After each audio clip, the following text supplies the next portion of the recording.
Hey guys, Akiba here for the next episode of SlateCast. This one was actually filmed in November, so I just need to do a quick little update. We're talking about censorship on the Ethereum blockchain, and in November we were around here, so we were hoping for there to be either a decline or a bit of a tail off around OFAC compliant blocks, and you can see that since then there hasn't been a massive change, but there has been some change in what I would view as the right direction. The number of non-OFAC compliant blocks has increased. You can see from here to here, this area is much bigger, and there is an ever so slight downtrend on OFAC compliant blocks. This information is just really important to understand as to where we're at now, at the point where you're watching this video, but pretty much every single word in the video is completely relevant in terms of next steps, how things can be improved, etc, etc. But yeah, take a look, it's absolutely fascinating. Now back to me. Hey guys, Akiba here for the next episode of the SlateCast.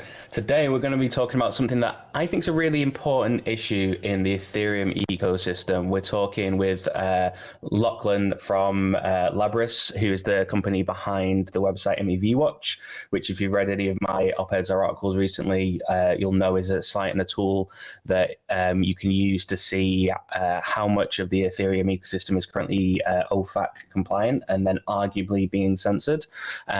We're talking essentially about censorship at a protocol level. There's a lot of debate about this at the moment as to whether it's really censorship or not, but it's a really core issue. It's something we've spoken about directly with TRM Labs, who provide a lot of the API ecosystem for this in Web3 at the moment. I think this is a great new sort of evolution of that conversation. So we're just going to run the intro and then we'll bring Lachlan in and we'll get started in the conversation. See you in a second.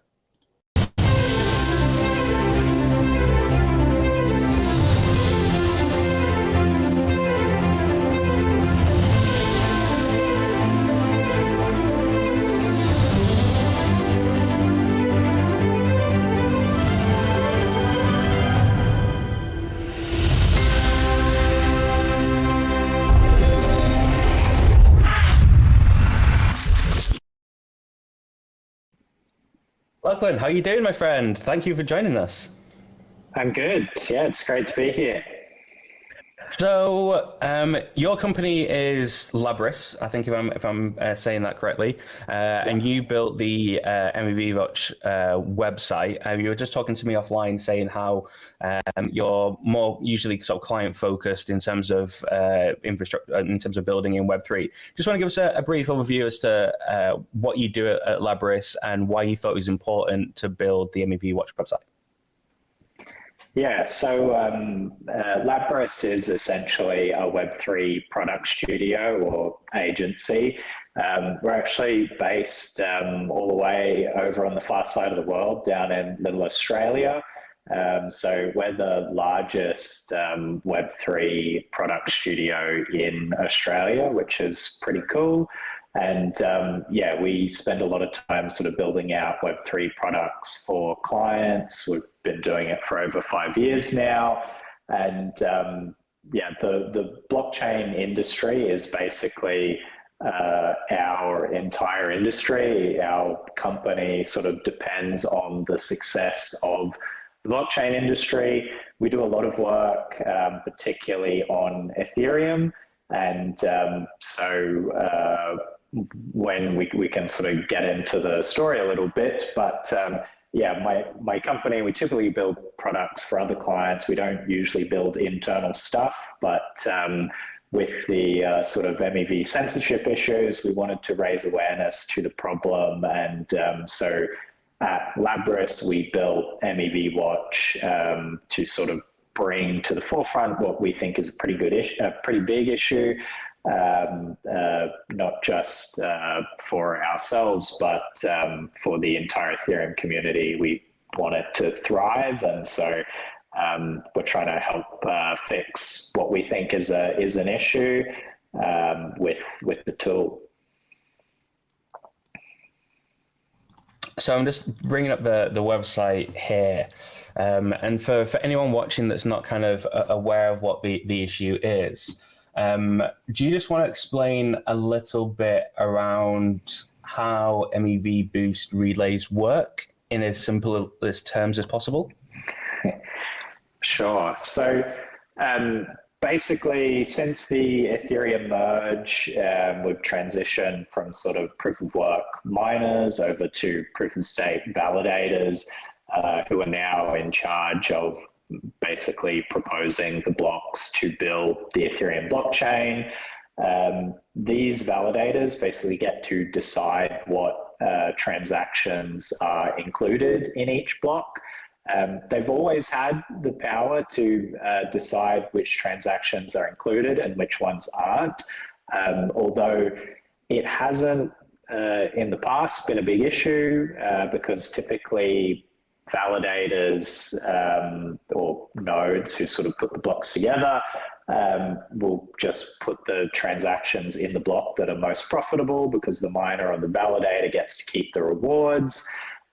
But in proof of stake Ethereum, we've added this sort of extra layer to the stack, which is MEV boost.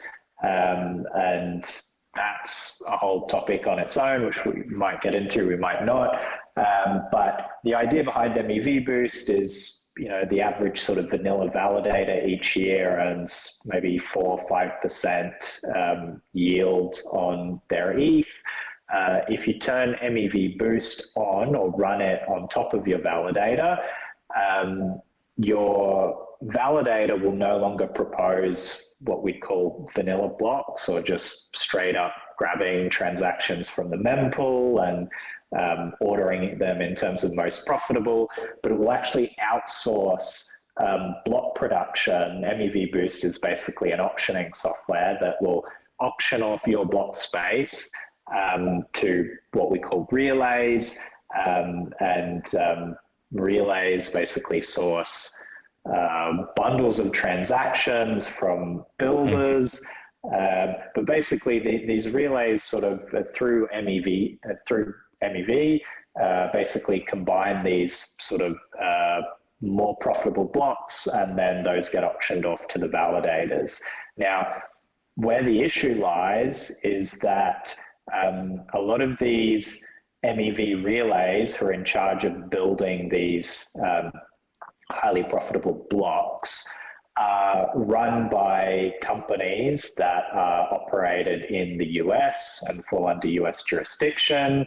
And I know there's sort of legal arguments as to whether they need to or not, but a lot of these relays think that they're required by law to comply with OFAC regulations, which sanctions the Tornado Cash smart contract. So what's happening is that a lot of these relays are building these highly profitable blocks, but they're not including Tornado Cash transactions in those blocks.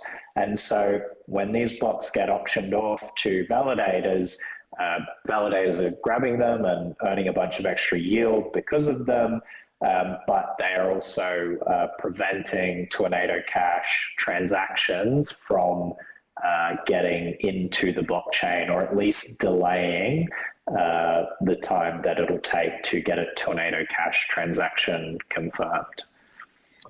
Fantastic. That's a great explanation, and we're just going to go through and look at kind of the history of that now, given the sort of the post-merge ecosystem, and where we are. So essentially what we've got is we've got validators that are not selecting which transactions go into blocks that they validate themselves. They're using another service to make it as profitable as possible, but then the transactions that they're receiving from that service are essentially OFAC compliant. Therefore, they remove any OFAC sanctioned addresses that are included in those transactions. Is that a correct assessment? Yeah, so that's pretty much correct. At the moment, it's just Tornado Cash transactions.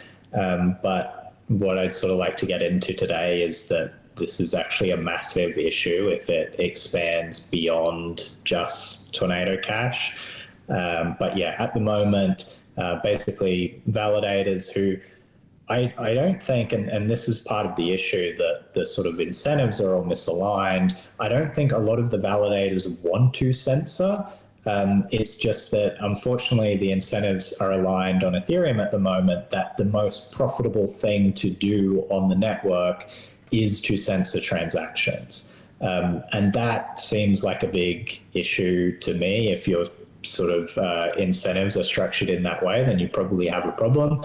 And just to point out, like, as you can sort of see on the charts on the screen, how big of an issue this is, there's about 75% of all blocks on the network over the last 24 hours have been censoring or not including these Tornado Cash transactions. And about 90% of all validators on the network are running MEV Boost. So this isn't like a tiny little issue. This is,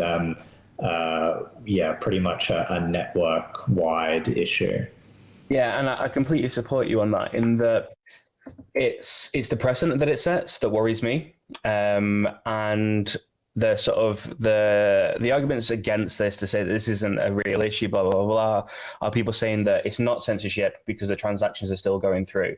I mean, which is correct. They're just going through slower now because of the situation, and they're not being validated by all validators.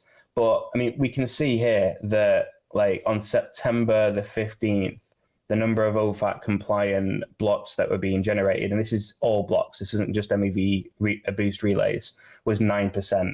It's now at 73%. And like this line's just going up and to the right. And if that continues, once you get to 100%, and arguably before that, then that is censorship. We're on the route to actual censorship. There is an element of censorship already because some things are being censored. The Ethereum blockchain can be argued to not be being fully censored if you look at it as a whole at the moment, but it is being slowed down for certain transactions. And yeah, for me, one of the bigger parts of this as well is that, I mean, you're in Australia, I'm in the UK. Like, I transact on the Ethereum blockchain, which is global, and these sanctions are from the US. Like, these sanctions don't apply to me. Whether they're right or wrong, they don't apply to me. Yet I am being forced to adhere to them by proxy through this service. Is that sort of align with what your sort of fears are, and that it's the potential future, and it's more kind of wanting to raise awareness so we can, not because we don't like Ethereum, we're like, oh, we're Sol Maxis, yeah, Solana. It's like, we need to solve this before it's an actual, it really degrades the ecosystem and turns it into the fact where essentially the US is controlling Ethereum. What's your sort of thoughts on that analysis? Yeah, so look, I pretty much agree with most of what you've said there. I think it's unfortunate that the Ethereum sort of community, it feels like we're at war sort of at the moment over this issue. But I think for the most part, everyone is on the same side. We're just sort of disagreeing around the edges. In my opinion, like, this is the number one sort of priority issue to the Ethereum ecosystem at the moment. I think everyone generally agrees that this is a big issue that needs to be solved. There's just disagreements over the urgency or over the solutions. Unfortunately, like you saw the graph there, like we're at 75% at the moment. It's likely within a couple of weeks we'll be at 90+%. Who knows where this sort of peaks. There will, I think, always be a few holdout validators who won't censor. So it's pretty likely that you'll always, given enough time, be able to get a Tornado Cash transaction through. But I think a lot of the people who are sort of saying this isn't that urgent were saying at like 30% or maybe at 50% saying, you know, it's only taking, instead of 12 seconds, it's taking 24 seconds. If it gets to 90%, then it'll be an issue, or then, we'll raise the urgency levels and those sorts of things. Well, we're pretty close to 90%. As I said, if we continue on the same trajectory, we're only a couple of weeks away. So I think, there was a few people who sort of hand waved it away a month or so ago, but regardless, we are where we are now. As I said, I think most of the community agrees that we need to fix it. It's just the disagreements around the solutions. I'm not sure if you saw, but we're actually super, super happy to see. So over the weekend, Vitalik updated the official Ethereum roadmap. And as a part of the official roadmap, they've added an extra sort of focus area, which is the scourge. And so the scourge is focused on addressing MEV censorship issues, which is really, really good to see. So it includes things like proposer-builder separation and CR lists and these sorts of things. So this is really, really good. These are obviously issues that have been spoken about for a while now, certainly before MEV Watch. And so, these have always sort of been discussed, but to see them be included in the official roadmap, I think is really, really important in their own contained section. I certainly don't want to claim credit for those solutions, but I think that there's at least sort of some, I wouldn't say credit, but I don't think if people were sort of raising awareness to this issue, I don't think if sort of MEV Watch wasn't getting shared around as much on Twitter and on all of these places as much as it has, perhaps that wouldn't have been an official roadmap item as soon as it has. So I think, all those people who have sort of been sharing these charts around and maybe getting, accused of FUD or all of these sorts of things, I think the result is good. But in my opinion, I don't actually, in this sort of a differing or, I don't know, controversial take, but I think the problem mostly needs to be solved at the social layer in the short term rather than the protocol layer. And that's where sort of I think the community differs on solutions. But yeah, really, really good to see that sort of solutions have been included in the official roadmap, and that, as I said, I think everyone now agrees that we need to fix it. It's just a matter of how and when. Yeah, I mean, I think having a visual tool like this has been really useful. As a journalist myself, I've cited it in at least 3 articles, I think, talking about the issue. And it's great just being able to have a clear visual where you can see, as you say, that the up and to the right movement of the OFAC compliant blocks. You mentioned about Vitalik there, and obviously the update to the roadmap was interesting over the weekend. But unless I've missed something, I've been at NFT London. Unless I missed anything throughout that period, I still don't believe he's directly addressed the issue, which I find fascinating, given that we were talking about this briefly before the merge, because when the OFAC sanctions came out, a couple of the top mining pools became OFAC compliant and stopped mining blocks that included tonneau cash transactions. And at that time, Vitalik said that if under proof of stake, validators were to censor transactions at a protocol level, he would recommend them being slashed and reducing their rewards. This isn't valid. This is where it becomes so nuanced, doesn't it? Because this isn't validators specifically censoring transactions, but they're letting someone else do it for them, or someone else is doing it for them, but whether they want to or not. They could stop doing this by stopping using MEV boost relays, but then they would make less money. So it's like they would be slashing themselves.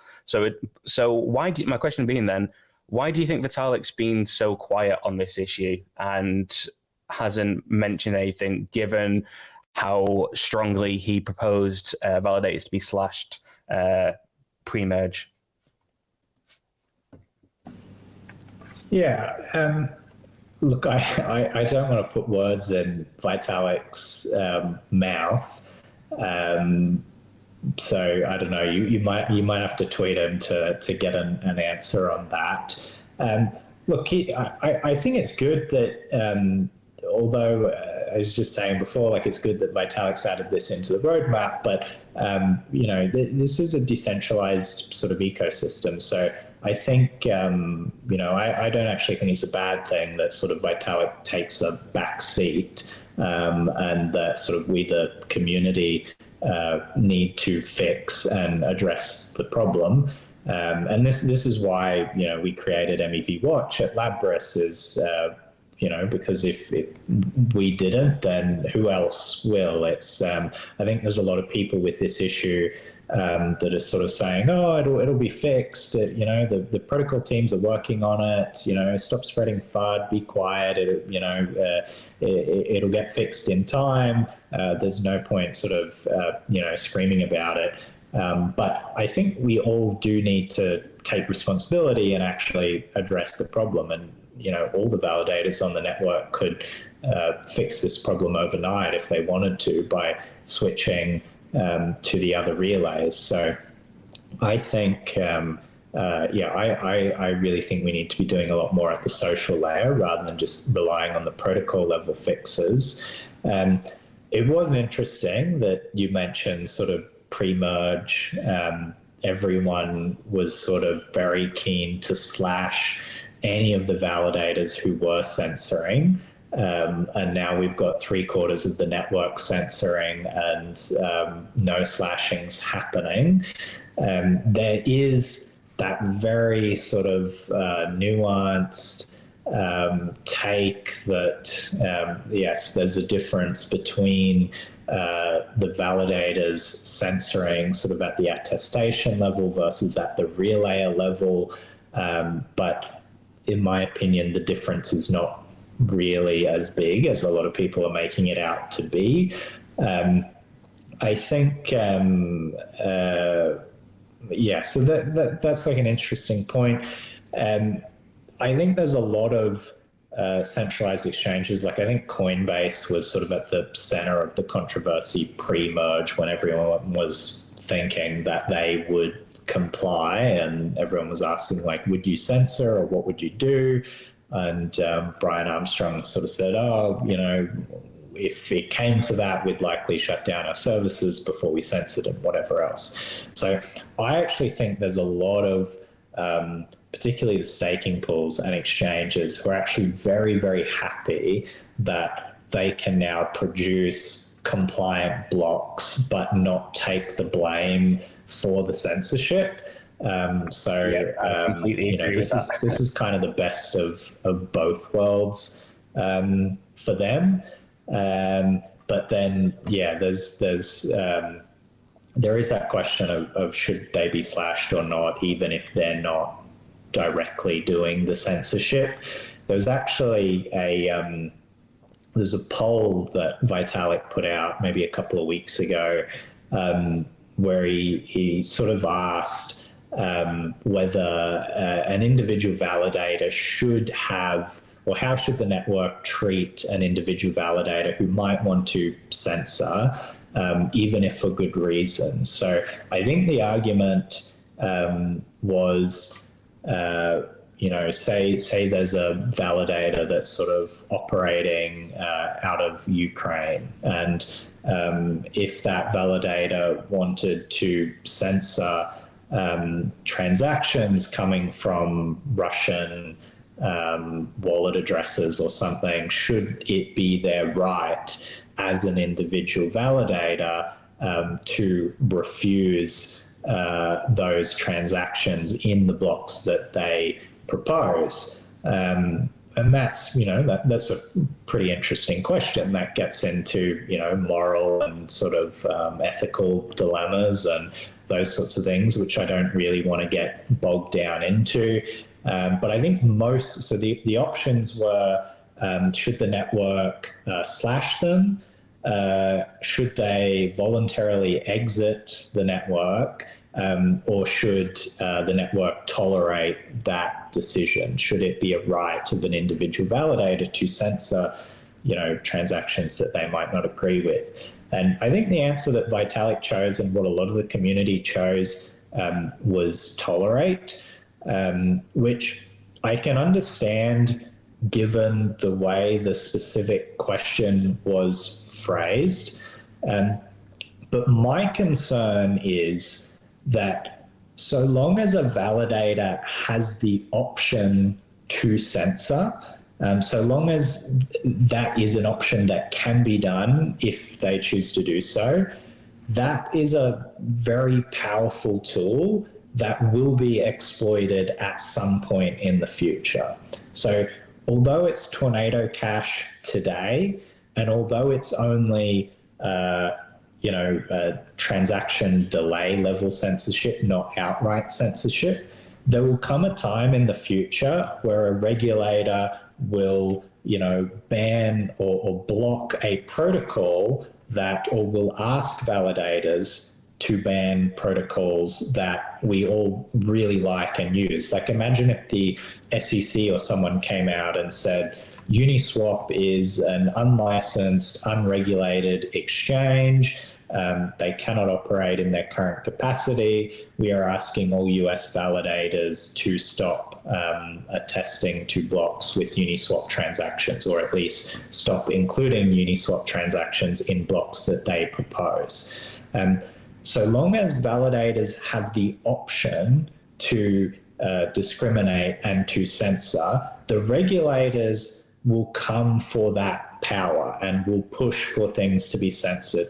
I think the only long-term way that Ethereum can actually have a credibly neutral blockchain is if the answer to that question when the regulator comes knocking is, I'm sorry, even if I wanted to comply, I couldn't physically comply with that regulation.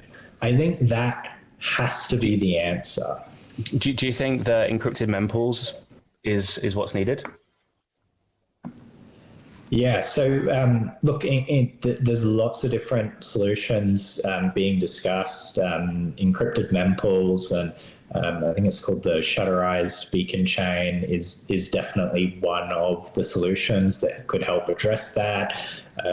There's things like CR lists and proposer builder separation and those sorts of things as well. So we do, the thing is, we mostly know how to solve these problems. And I think this is where some of the disagreements come, is that we already really know the solutions to fix these issues. It's just how long is it going to take before we can get the protocol level fixes in.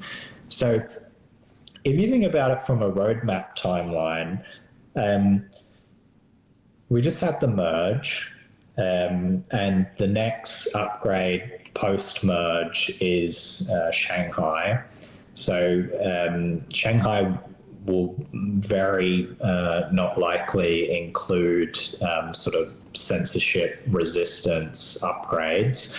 It's mainly focused on withdrawals and maybe proto-dank sharding, but we're not sure. So Shanghai is likely to come out, the original estimates were sort of somewhere 6 to 12 months post-merge. So that's the next upgrade. Will not include encrypted mempools, PBS, CR lists, those sorts of things. Maybe the upgrade after that includes some of these solutions, maybe not. I don't really know. I don't think anyone knows at the moment. But say it is the next upgrade after Shanghai. So Shanghai is somewhere 6 to 12 months post-merge. So let's just say, and once again, I haven't spoken to any of the core devs. I have no idea how long some of these solutions are going to take to implement. I'm hoping someone sort of corrects me here and says these are actually really quick. But for argument's sake, let's just say some of these solutions come out in the immediate upgrade post-merge, and that's another post-Shanghai, and that's another 6 to 12 months post-Shanghai. So now we're already talking about, fixes at least being sort of 12 to 24 months post-merge before we get a shutterized beacon chain, PBS, CR list, or these sorts of things. Now, I'm hoping it comes much quicker than that, but if it doesn't, what is the likelihood that an extra sort of set of smart contracts gets added to the OFAC list, or some other regulation gets issued related to censorship in the next 12 to 24 months? Given the success of the Tornado Cash sanctions, I'd say that, the likelihood of that happening is probably pretty high. And so the concern is that, yes, we know how to fix the problem. There are solutions like encrypted mempools, but if these are, potentially 12 to 24 months away, and once again, just to be crystal clear, these are not official numbers. These are, just me playing with the information that I have. But if that is the case, then I don't think it's a good gamble for the Ethereum community to wait that long without trying to remedy the issue either at the social layer or with some sort of shorter term fixes. Because that's a really big gamble to play, that if a significant regulation came out that either required attestation level censorship or censorship of a protocol that is widely used, this would be absolutely crippling for the Ethereum network. And so the question is, do we want to take that gamble, or should we try and do something in parallel to the protocol level fixes? I think what's really key to this whole thing is, in a permissionless world, we're now essentially trusting OFAC not to add sanctions to other things on the network. Like there's an element of trust that's being put in here, which I just find baffling when you say some of the articles that I've written in terms of, like, say, subreddits and like Twitter and stuff, there's been replies talking about it being FUD, like you say, and it's not a real problem. And these are the same people that would like live or die by the concept of a permissionless, trustless ecosystem that we need to develop. And for me, we're just moving into, I was saying on an editorial call internally with CryptoSlate the other day, I was like, if this continues and it isn't solved, then it's starting down the route for a future of Ethereum that Vitalik regrets ever creating. Because what's happening here isn't what Vitalik envisaged for a decentralized ecosystem. And we're kind of allowing it to go on, knowing that, we can solve it. It'll be okay. It's not a big problem.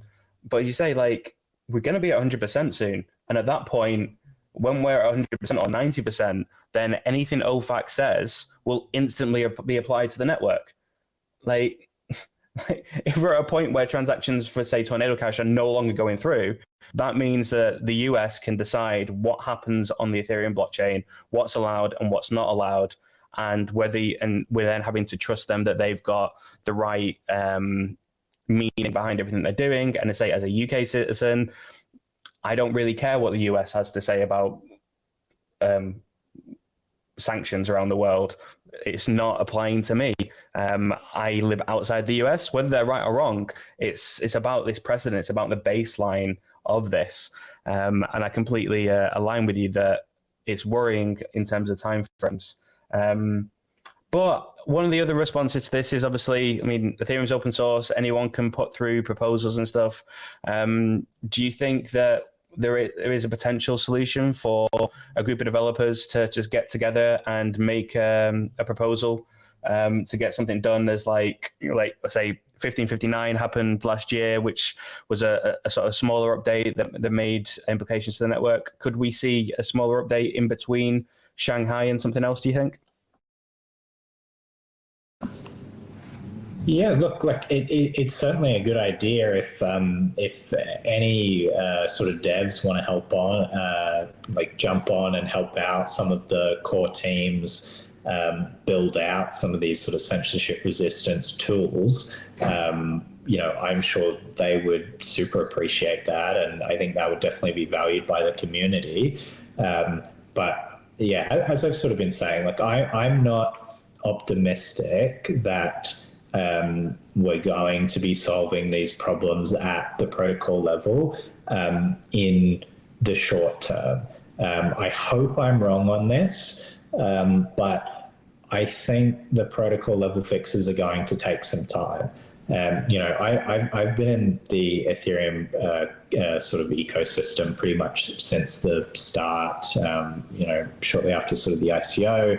And so I can remember back in 2015 and 2016 when people were saying proof of stake was like 6 to 9 months away back then. And, it took us almost 8 years post-launch to sort of get to the proof of stake point. Now, obviously, it's not going to take that long for censorship fixes to come on board, but I'm just skeptical that we can solve it with protocol level changes in the short term.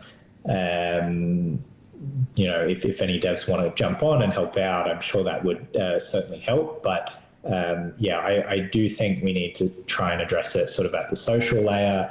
I'm not a lawyer by any means, but I know the SEC is currently using the argument in some of their cases that because a bunch of validators, like a large sort of pool of validators, operate in the US or reside in the US, that they're trying to sort of argue that they have jurisdiction over the entire network.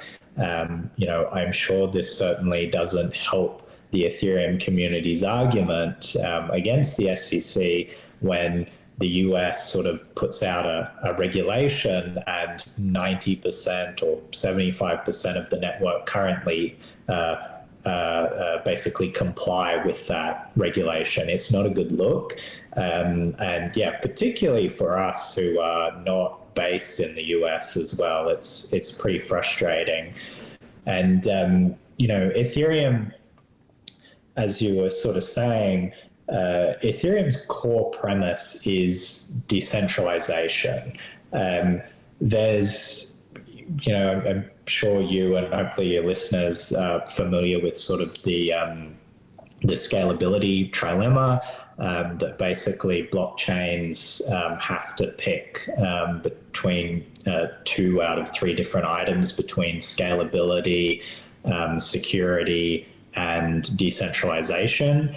And Ethereum has always prided itself on the fact that it has always chosen decentralization as its maximum sort of core principle, even if that has come at the cost of scalability. So, for all these years when there has been these extremely high gas fees on Ethereum, we've put up with those because we understand that Ethereum is the most decentralized blockchain, and it's more important to be decentralized than it is to have cheap fees, or at least that's sort of the argument that the Ethereum community makes. And so my concern is that if Ethereum compromises here and is no longer decentralized and you can censor transactions on Ethereum, then it no longer has that decentralization or credible neutrality value proposition to it. It also has high gas fees. So, where is the value proposition of Ethereum if not the decentralization? Because that's always been the key thing.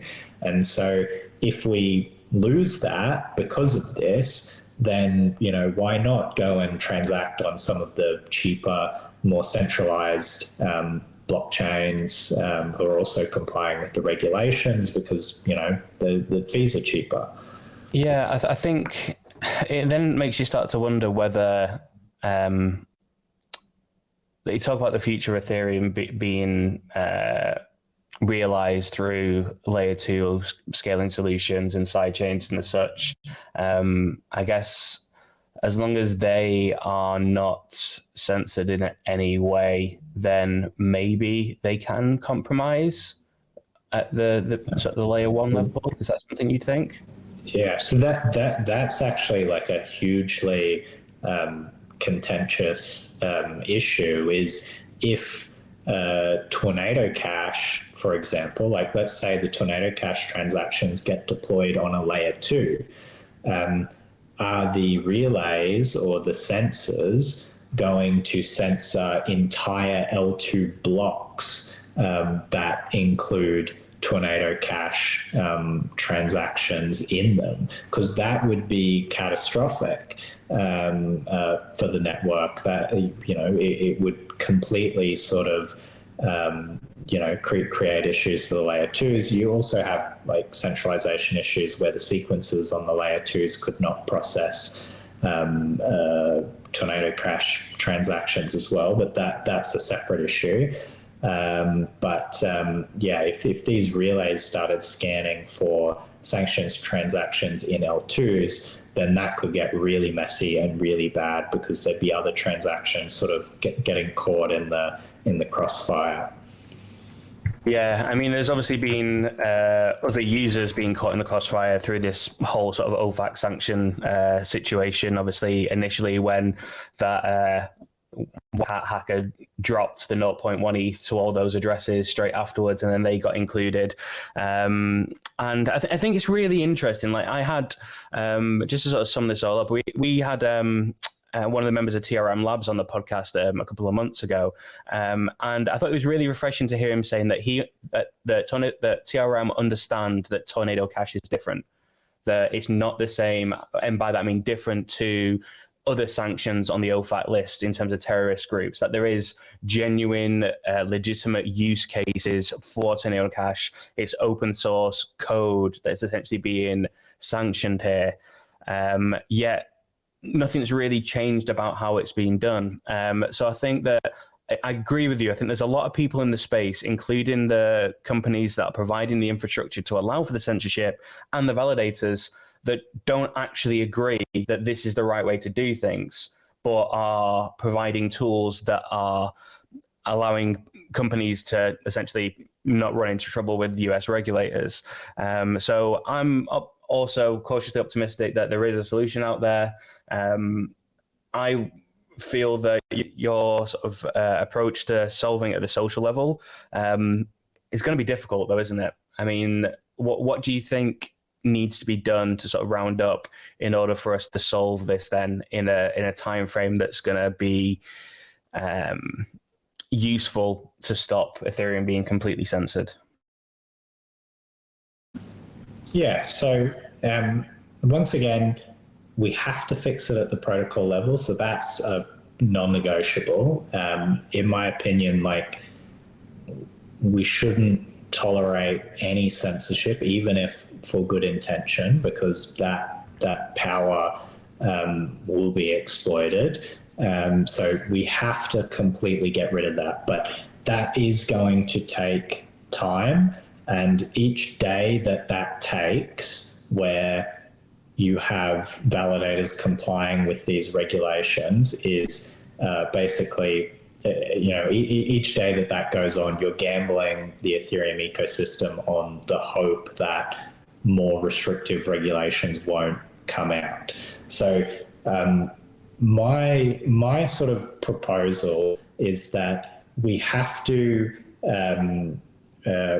try and demonstrate to the regulators that this isn't as easy as just writing a new rule. We're going to turn this around. If we could get the censorship sort of Tornado Cash transactions, the soft censorship, down to below like 30% sustainably, I think that would be a really, really good outcome. And the message that it sends to the regulators is that, okay, if we write more rules, a portion of the network might comply with them and they might slow the transaction down by a fraction, but it's not going to have a material impact. Whereas if we stay at 90+% censorship, it sends a really strong message to regulators that, hey, any transactions that you don't like, just add them to this list. And it's not a foolproof solution, but it'll make it really, really difficult for these transactions to get processed. So my argument is we have to send the message to regulators that it's not as simple as just adding transactions to the list. We are going to turn this around, and then eventually we're going to remove the capability altogether. So how do we turn it around? For starters, anyone who is running a validator themselves, whether they're a business or an individual, should consider basically not using OFAC compliant relays. So the margin of profitability between the different relays, we've actually been working on, we may or we may not add a chart to MEV Watch, which tracks like the level of profitability between the relays, but the median difference is actually minimal between the different relays. So yeah, those ones that you've got up on the screen, if you use those, they are non-censoring relays. There's also Relayor, which just started up recently. So instead of running Flashbots and Block Native and some of the others, if you run those non-censoring relays, you will immediately stop contributing to this issue, and the difference in the extra sort of profit that you're going to make from MEV Boost is going to be negligible, if anything. The other thing you can do is if you really, really want to, run the Flashbots relay because you think that, there's this tiny chance that you might get a massive reward, some of the validator clients actually give you the option to set a threshold at which point you will use a rewards threshold, at which point you'll outsource block production versus producing vanilla blocks. So this is a really good option where you can basically say, like, if the reward is above like 0.3 ETH or something, or you could set it at 1 ETH or whatever you want, if the reward is above this number, then I will censor. But if it's below that number, I'm just going to keep producing vanilla blocks. So this is not an ideal solution. You're better off not running the censoring relays at all. But if you really need to run them, at least set a threshold on your validator, at which point below that threshold, you're not going to censor. So that's the first thing. If you're running a validator, get your configurations right. Don't contribute to the censorship issue. And I think we need to actually put pressure on to encourage people to switch. I think and this is sort of the issue with those who are sort of leaving it for the protocol level fixes, is there doesn't seem to be any pressure or urgency, because we know it's going to get solved at the protocol level, to actually switch relays in the short term. So we need more pressure sort of from the community for validators to switch. We saw this super effectively with the client diversity issue, where earlier this year Prism was running on, I think, like 70% of validators. It's now down closer to 30%. So we need to do that. I do think there needs to be a genuine conversation had about Flashbots considering shutting down their censoring relay. This is a controversial issue. I'm pretty certain that Flashbots don't want to be censoring.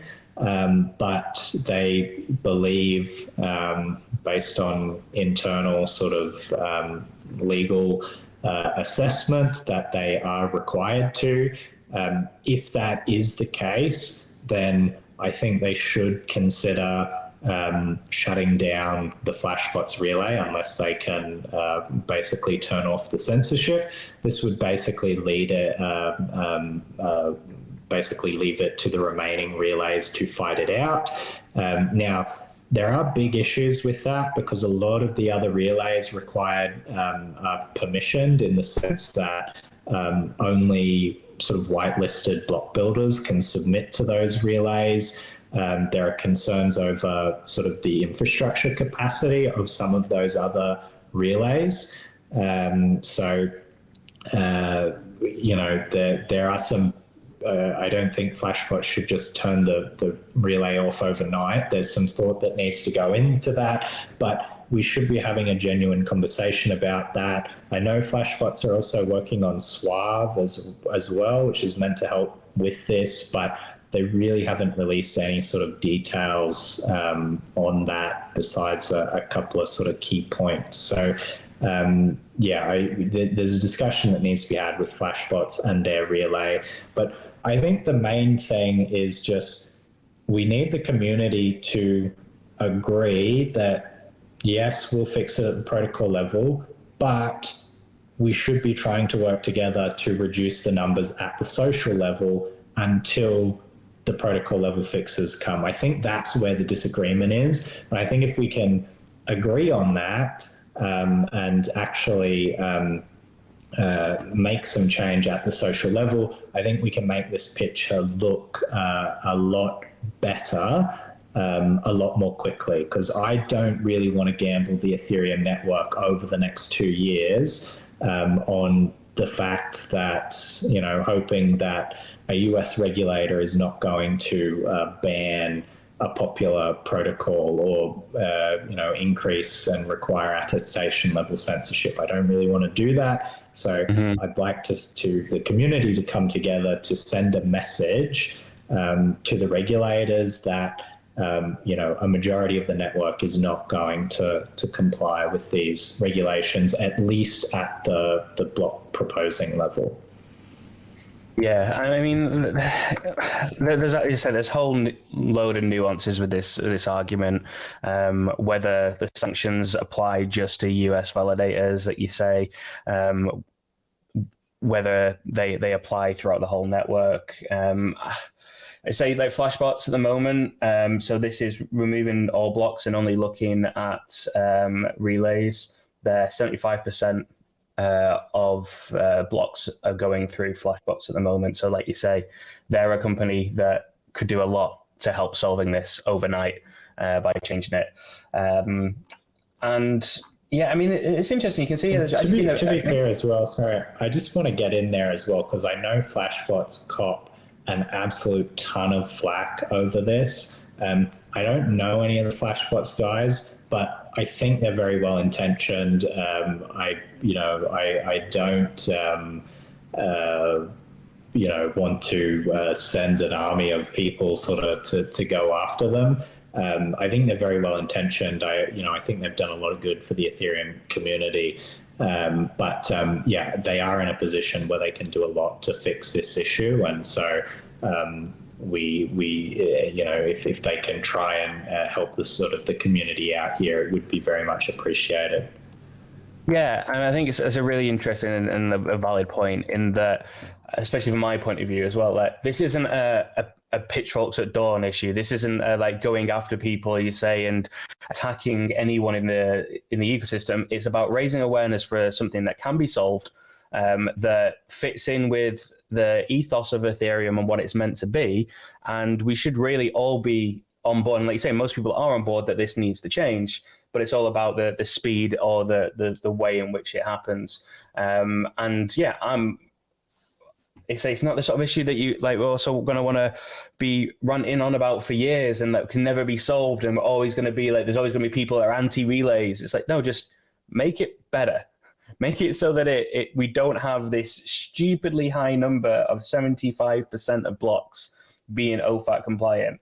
I was about to say that one interesting thing is that there has been quite a large spike in other validators using MEV boost relays, and the spike has been people using non-OFAC compliance relays. So there is some hope here.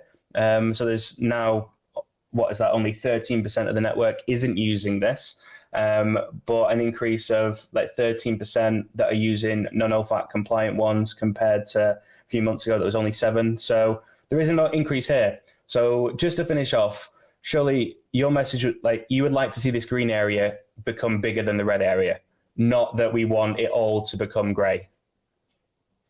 Is that correct? Yeah, exactly. That's what I would love to see is until we can get those protocol level fixes in, let's get the green area bigger than the red.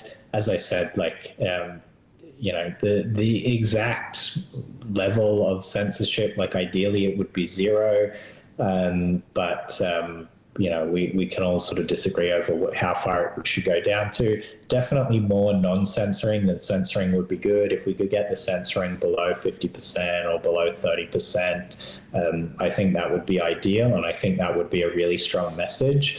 And just to be clear as well, like, we could solve this today if we wanted to. All it requires is just a bunch of validators to go in and change their configs as to which relays they're using, or setting thresholds for outsourcing block production. So I completely agree. I don't want to be sitting here in 12 months time, 2 years time, still looking at, oh my God, we have 90% censorship on the chain. We could fix this overnight if we wanted to. The full solution will require some time, but I think a little bit more sort of agreement around trying to address it at the social layer, switch over to non-censoring relays. If we could do that in the short term, I think that would be really, really valuable for the Ethereum community. Because I would just hate to see if some regulation comes out, particularly an attestation, a requirement to basically not build on blocks that include these transactions. Then we would have slashing wars. It would be totally chaotic. The chain could split into 2. This would be a really, really bad situation for the Ethereum community. And once again, like, I'm myself and Labrys, like, we're not doing this to sort of create FUD. We're doing this out of like genuine love for the Ethereum ecosystem and wanting to see it thrive. I would love to see that green portion sort of become a larger percentage than the red. Yep, completely agree. I do completely agree. Well, Lachlan, thank you very much for your time. We've been chatting for almost an hour already, and to be honest, I could continue talking about this. I do think it's important. I think it's about that precedent that it sets about making Ethereum retain its decentralized nature, and it's something that could be solved overnight. So let's not continue having to have this conversation in a few months' time. Hopefully, people watching and listening share this with validators that you're aware of that are doing this. It's a straightforward fix, and it would be really interesting if you do build that tool out to see the difference between like what actually they're dealing with in terms of percentages here and how much is being made from it, to help understand why this is becoming such a problem. But for this episode of the SlateCast, Lachlan, it's been an absolute pleasure having you with us. Thank you very much for joining us, and we'll see you all again next time. Goodbye. Thanks for having me. Thank you.